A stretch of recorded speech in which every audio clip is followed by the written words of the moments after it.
பேக்கிங்கில் நீங்கள் பிகினராக இருக்கீங்கன்னா உங்களுக்கு இந்த விப்பிங் க்ரீம் ஓப்பன் பண்ணுறது தான் ஒரு பெரிய கஷ்டமான வேலையாக இருக்கும்.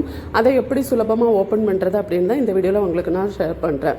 ஃபஸ்ட்டு பார்த்தீங்கன்னா விப்பிங் க்ரீம் எடுத்தோன்னே நல்லா ஷேக் பண்ணிக்கோங்க. பண்ணிவிட்டு அடுத்ததாக விப்பிங் க்ரீமில் ஓப்பன்னு ஒரு பார்ட் இருக்கும்ல, அதை இந்த மாதிரி ஓப்பன் பண்ணிக்கோங்க. ஓப்பன் பண்ணிவிட்டு அடுத்த பகுதியும் இதே மாதிரி எடுத்து விட்டுக்கோங்க.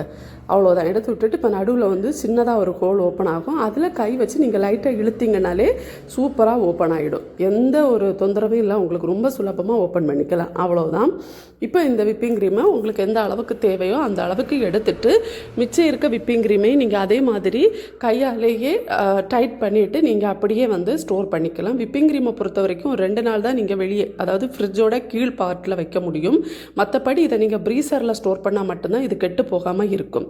விப்பிங் க்ரீமை எப்போவுமே ரூம் டெம்பரேச்சரில் வைக்காதீங்க. அதே மாதிரி யூஸ் பண்ணிவிட்டு உங்களுக்கு அடிக்கடி தேவையில்லை அப்படின்னா தயவு செய்து அதை ப்ரீசரில் ஸ்டோர் பண்ணிக்கோங்க.